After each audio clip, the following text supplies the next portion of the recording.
अस्सलाम वालेकुम and welcome back friends. मैं आपको परफेक्ट वेब सॉल्यूशंस की तरफ से पाइथन 3 की इस वीडियो ट्यूटोरियल सीरीज़ के पार्ट 10 में खुशामदीद कहता हूं।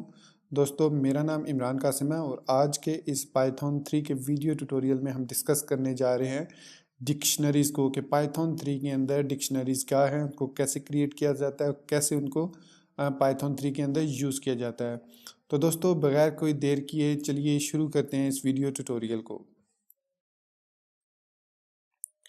तो फ्रेंड्स, पाइथन 3 के अंदर सबसे पहले हम ये देखते हैं कि डिक्शनरी क्या होती हैं। मैं स्पेसिफिकली पाइथन 3 की बात कर रहा हूँ, लेकिन इससे पहले कि मैं आपको डिक्शनरीज़ के बारे में एक्सप्लेन करूँ, मैं आपको रिकमेंड करूँगा कि आप इसी सीरीज़ के पिछले दो पार्ट्स, पार्ट 8 और पार्ट 9, वो पहले ज़रूर देख लें, ताकि आपको बेसिकली ट्यूपल्स और माई लिस्ट और लिस्ट्स के बारे में समझ आ जाए कि पाइथन के अंदर ट्यूपल्स और लिस्ट क्या काम करते हैं बेसिकली। क्योंकि जो हमारे पास डिक्शनरी है उसका पर्पस भी सेम ऑलमोस्ट वही है जो ट्यूपल और लिस्ट का है, तो इसलिए मैं ज़्यादा इसमें एक्सप्लेनेशन नहीं करूँगा। सेम उसी तरीके से जिस तरह से ट्यूपल और लिस्ट आप बनाते हैं, इन पर कुछ फंक्शन अप्लाई करते हैं, तो इसी तरीके से हम डिक्शनरी के अंदर भी ये काम कर सकते हैं। सिर्फ फ़र्क ये है कि डिक्शनरी को ट्यूपल और लिस्ट से डिफरेंट तरीके से उसको क्रिएट किया जाता है और उसको डिफरेंट तरीके से एक्सेस किया जाता है। तो चलिए हम सबसे पहले देखते हैं कि डिक्शनरीज़ को क्रिएट कैसे करते हैं। तो यहाँ पर आपको मेरे कंप्यूटर की स्क्रीन पर जो प्रीवियस हमारा जो टॉपिक था ट्रिपल और लिस्ट का, उसका कोड नज़र आ रहा होगा। मैं इसको कमेंट कर देता हूँ या इसको रिमूव कर देते हैं। ठीक है, बिल्कुल क्लीन स्क्रीन से स्टार्ट करते हैं। तो डिक्शनरी को क्रिएट करने के लिए सबसे पहले आपको एक वेरिएबल चाहिए। तो सपोज़ कीजिए मैं उसका नाम माई डिक्शनरी रख लेता हूँ। अब हमने सीखा था कि ट्यूपल्स को ब्रैकेट्स के अंदर हम डिक्लेयर करते हैं, लिस्ट को हम स्क्वायर ब्रैकेट्स के अंदर डिक्लेयर करते हैं, लेकिन डिक्शनरी को हम करली ब्रैकेट्स के अंदर डिक्लेयर करते हैं। मतलब बाय डिक्शनरीज क्रिएट करने के लिए आपको करली ब्रैकेट्स का इस्तेमाल करना पड़ता है। ये है वो पहला चेंज जो इसको डिफ्रेंशिएट करता है ट्यूपल्स और लिस्ट से।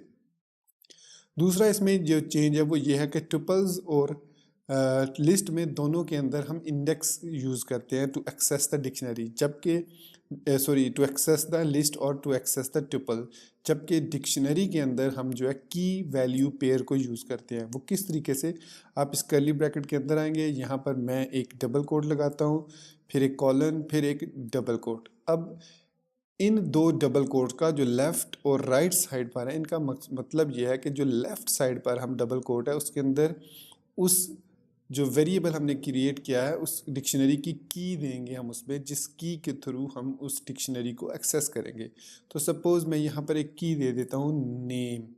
तो अगर आपके पास मल्टीपल डिक्शनरीज़ हैं, मतलब एक ही डिक्शनरी के अंदर मल्टी डायमेंशनल डिक्शनरी है, तो मेक श्योर कीजिएगा कि उसके अंदर आपकी जो कीज़ हैं वो सेम होनी चाहिए, ताकि आप प्रॉपरली हर डिक्शनरी की वैल्यू को एक्सेस कर सकें। वो हम देखेंगे जब हम मल्टी डायमेंशनल डिक्शनरी को डिस्कस करेंगे। तो यहाँ पर ये जो पहला एलिमेंट है वो इसकी की होती है, और जो कॉलम के बाद एलिमेंट होता है वो उसकी वैल्यू होती है। तो सपोज़ मैं इधर लिख देता हूँ जॉन डो।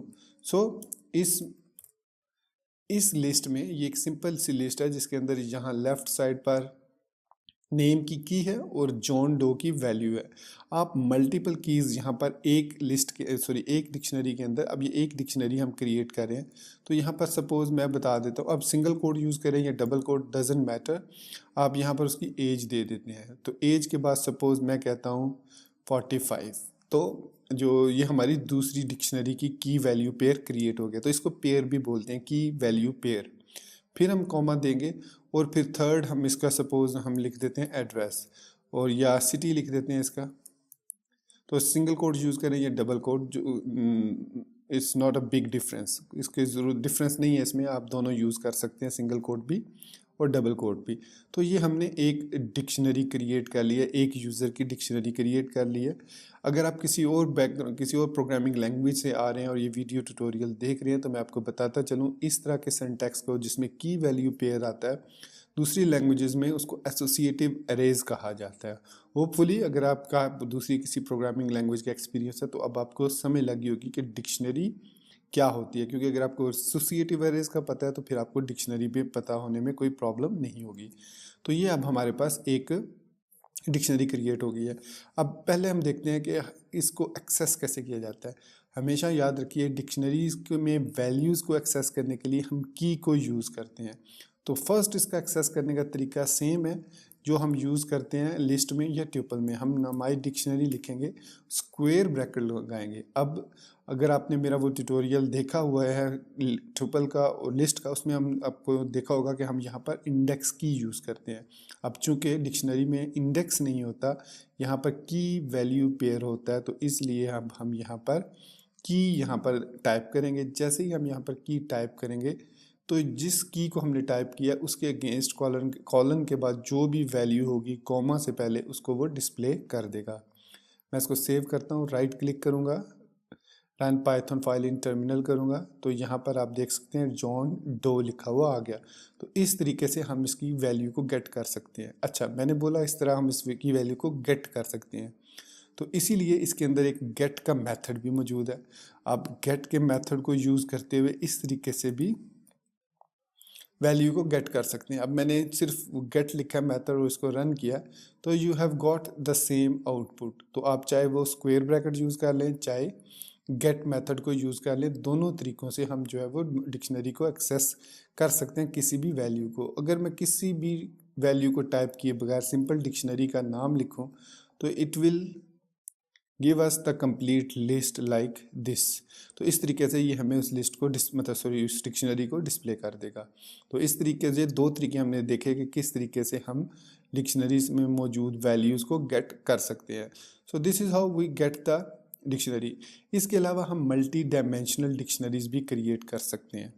तो मल्टी डायमेंशनल डिक्शनरीज क्रिएट करने के लिए जहन में रखिए कि हमें इनको सेट्स की सूरत में लिखना होता है। अब सेट्स क्या होते हैं उसको हम फर्दर या हमें इन्हें एरे की सूरत में लिखना होता है, या हमें इनको ट्यूपल्स की सूरत में लिखना होता है, या हमें इसको सेट्स की सूरत में लिखना होता है। वो हम आगे चाहे सेट्स का हमने नहीं पढ़ा, लेकिन हमने ट्यूपल और लिस्ट के बारे में ज़रूर डिस्कस किया है।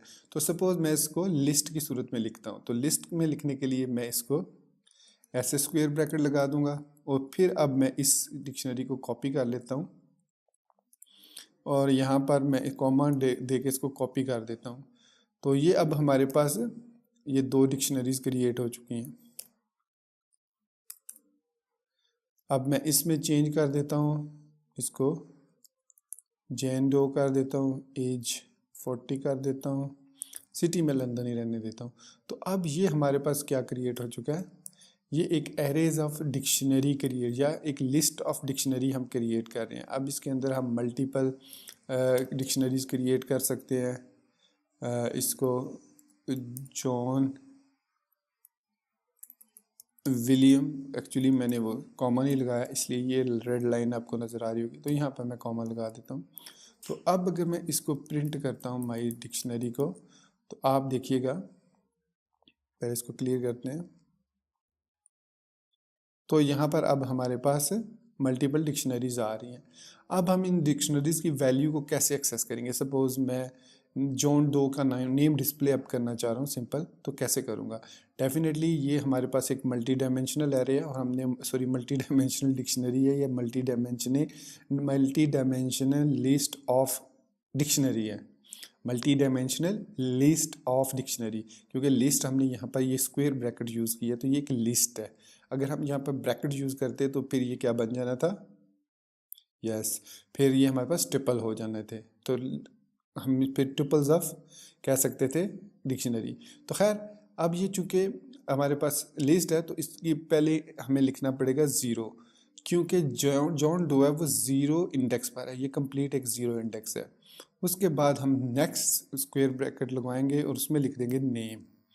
अब ये हमें इस नेम को डिस्प्ले कर देगा। तो इस तरीके से हम वैल्यू को डिस्प्ले करवाते गए। तो आप सोच रहे होंगे अगर तमाम नेम में डिस्प्ले करवाना चाहूँ तो कैसे कराऊंगा। तो दोस्तों यह चीज़ हम ज़रूर सीखेंगे आगे चलकर जब हम लूप्स पर जाएंगे कि पाइथन 3 के अंदर लूप्स क्या होते हैं और कैसे यूज़ करते हैं। तो ये हमने दोस्तों सिंपली सिंगल डायमेंशनल और मल्टी डायमेंशनल डिक्शनरी के बारे में सीख लिया। सिंगल डायमेंशनल में हम एक ही बनाते हैं डिक्शनरी, और मल्टी डायमेंशनल में हम या तो लिस्ट ऑफ डिक्शनरी बनाते हैं या फिर ट्रिपल ऑफ डिक्शनरी। तो ये तो एक यूज़ हो गया डिक्शनरी और लिस्ट और टपल्स का। अब हम डिफरेंट फंक्शंस ऑफ डिक्शनरी देखते हैं। तो मैं यहाँ पर इनको यहाँ फॉर द टाइम बीइंग मैं इसको ख़त्म कर देता हूँ फॉर द सिंप्लिसिटी, कि ताकि ये सिंपल चीज़ें रहें। तो यहाँ पर अब जो कुछ फंक्शंस हम इसके देख लेते हैं। इसमें जो सबसे पहला फंक्शन है वो अपडेट का है। अपडेट क्या करता है बेसिकली? अपडेट किसी भी एग्जिस्टिंग की वैल्यू को अगर हम चेंज करना चाह रहे हैं, सपोज मैं जो नेम है उसको चेंज करना चाह रहा हूँ, तो यहाँ पर मैं इस तरीके से ऑब्जेक्ट पास करूँगा, सेम समझ ली डिक्शनरी पास करूँगा। मैं यहाँ पर लिखता हूँ नेम जेन डो।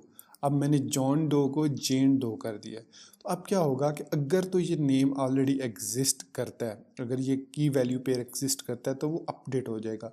लेकिन फॉर द टाइम की अगर एग्जिस्ट करती है, की वैल्यू नहीं, की एग्जिस्ट करती है तो वो अपडेट हो जाएगी। अगर वो की एग्जिस्ट नहीं करती तो इसको वो एंड पर एक न्यू एज अ ऑब्जेक्ट जो है वो सेव करेगा। चलिए प्रैक्टिकल करके देखते हैं। अब मैं यहाँ पर प्रिंट करता हूँ माई डिक्शनरी को, तो आपके ख्याल में क्या आउटपुट आएगी? डेफिनेटली अब ये जॉन डो जेन डो हो चुका होगा। तो देख लीजिए ये जेन डो हो चुकी है या हो चुका है, जो भी है वट तो जेन डो हो गया। अब सपोज अगर मैं यहाँ पर कंट्री लिखता हूँ और यहाँ पर लिख देता हूँ यूके।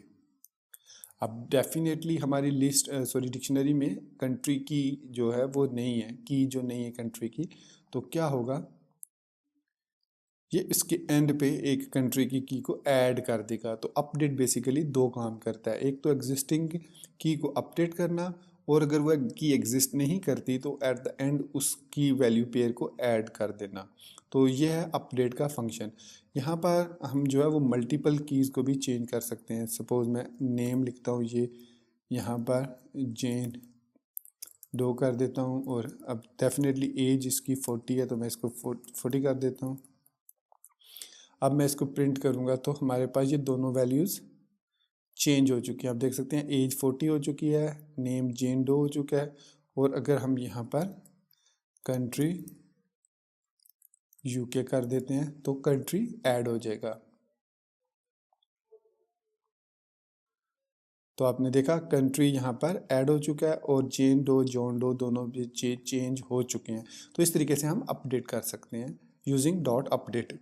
अब नेक्स्ट जो है वो है गेट। अब मैंने गेट का तो आपको बता ही दिया कि गेट क्या करता है। आप चाहे स्क्वायर ब्रैकेट यूज़ कर लें या गेट के पैरेंथेसिस के अंदर आप की दे दें तो वो उसकी वैल्यू गेट कर लेगा। नेक्स्ट है हमारे पास कीज़। कीज़ मेथड की मदद से हम तमाम कीज़ को डिस्प्ले कर सकते हैं। इस डिक्शनरी के अंदर जितनी भी कीज़ हैं उनको हम लिस्ट में डिस्प्ले कर सकते हैं। तो मैं यहाँ पर डॉट कीज़ लिखता हूँ और इसको रन करता हूँ, तो इसके अंदर मौजूद जितनी भी कीज़ हैं वो एज अ लिस्ट आप देख सकते हैं कि डिक्ट की के नाम से उसने सबको एज अ लिस्ट कर दिया। अब इसको आप किसी और वेरिएबल में सेव की भी कर सकते हैं। जैसे मैं माई कीज़ लिखता हूँ डिक्शनरी डॉट कीज़। तो अब मैं अगर यहाँ पर माई कीज़ को मैं डिस्प्ले करवा लेता हूँ, तो अब आप देखेंगे कि हमें जो है वो सिंपली नेम एज और सिटी मिल जाएगा। सो आपने देखा। इसी तरीके से मैं यहाँ पर माई वैल्यूज़ करके माई डिक्शनरी डॉट वैल्यूज़ कर सकता हूँ। तो इसके अंदर हमारे पास प्रिंट हो जाएंगी my values. My values I think I write my value, ये माई वैल्यूज़। तो अब अगर मैं इसको रन करूँगा तो आप देखिएगा कि सेपरेटली हमें की और वैल्यूज़ मिलेंगी। तो आप देख सकते हैं कि एक लिस्ट हमारे पास बन गई कीज़ की और एक लिस्ट बन गई हमारे पास वैल्यूज़ की। तो इस तरीके से हम कीज़ और वैल्यूज़ के मेथड को यूज़ करके उनमें चेंज कर सकते हैं कीज़ और वैल्यू को डिफरेंट वेरिएबल्स के अंदर, या न्यू लिस्ट हम क्रिएट कर सकते हैं। इसके बाद माई डिक्शनरी के अंदर हमारे पास सेट डिफ़ॉल्ट का एक फीचर है। अब सेट डिफ़ॉल्ट बेसिकली क्या करता है कि आप किसी भी की के अंदर, सपोज़ हमने एक यूज़र को रिटर्न करवाया है, ये एक यूज़र है हमारे पास, हमारी डेटाबेस में एक यूज़र है, तो हमने उसको जब हमें मिला ये user in the my dictionary, या मैं कह लेता हूँ माई यूज़र के नाम से, यूज़र के नाम से इधर हमने एक वेरिएबल बना लिया, ये एक यूज़र है। तो हम ये चाह रहे हैं कि जब भी यूज़र रिटर्न हो, अगर वो यूज़र के अंदर हम एक वैल्यू डिफ़ॉल्ट सेट कर लेते हैं कि अगर वो वैल्यू वहाँ एग्जिस्ट नहीं करती तो वो उसको एज अ डिफ़ॉल्ट रीड करे। तो यहाँ पर अब मैं यहाँ पर की दे देता हूँ कि इज़ एडमिन और इसको बाय डिफ़ॉल्ट में कर देता हूँ फॉल्स। ठीक है, अब मैं अगर लिखता हूँ यहाँ पर प्रिंट यूज़र इज़ एडमिन, मैं ये चेक करना चाह रहा हूँ कि यूज़र इज़ एडमिन। अब जो हमें रिटर्न हुआ है रिकॉर्ड, उसमें आप देख सकते हैं जो हमारे पास इस वैल्यू में इज़ एडमिन एग्जिस्ट नहीं करता, तो वो क्या हमें रिटर्न करेगा, एरर नहीं देगा बल्कि हमें फॉल्स रिटर्न करेगा। तो आपने देखा इसने हमें फॉल्स रिटर्न कर दिया। अब अगर हम एक और यूज़र रिटर्न करवाते हैं और उसके साथ लिख देते हैं इज़ एडमिन कॉलन ट्रू, तो अब मैं अगर इसको रन करूंगा तो हमें ये ट्रू रिटर्न होगा। अब ये सेट डिफ़ॉल्ट वाला काम यहाँ पर वो नहीं करेगा क्योंकि उसको ये की मिल गई है। तो सेट डिफ़ॉल्ट में हम एक डिफ़ॉल्ट की सेट कर सकते हैं उस डिक्शनरी के साथ जिसको हम एक्सेस करने जा रहे हैं। तो इस तरीके से हम इसको गेट के थ्रू भी कर सकते हैं इज़ एडमिन लिख के, तो you will get the same output definitely. अगर यहाँ पर ये नहीं होगी तो हम इसको फॉल्स में गेट करेंगे। तो इस तरीके से हम सेट डिफ़ॉल्ट को यूज़ कर सकते हैं। इसके अलावा हमारे पास यहाँ पर कुछ और मेथड्स भी हैं। आइटम्स क्या करता है, बेसिकली आइटम्स जितने भी हमारे पास की वैल्यूज़ पेयर होते हैं उनको ट्यूपल्स में क्रिएट कर देता है, ट्यूपल्स में कन्वर्ट कर देता है, नेम की वैल्यूज़ तमाम को। मतलब अगर मैं इसको आइटम्स करूँ, ये कोई वैल्यूज़ एक्सेप्ट नहीं करता, और मैं यहाँ पर एक आइटम्स का वेरिएबल ले लेता हूँ। अब मैं अगर इस आइटम के वेरिएबल को डिस्प्ले करवाता हूँ तो क्या आउटपुट आएगी हमारे पास, चलिए देखते हैं। तो दोस्तों इसने हमें लिस्ट ऑफ ट्यूपल्स रिटर्न कर दी है। अब मैंने इसको लिस्ट ऑफ ट्यूपल्स इसलिए कहा कि ये आउटर स्पेस में एक लिस्ट है और इसके अंदर हर एक जगह पे ट्यूपल्स हैं, जिसमें पहला ट्यूपल नेम है जो कि कीज़ हैं, दूसरा ट्यूपल उसकी वैल्यू है जो कि यहाँ पर मौजूद है।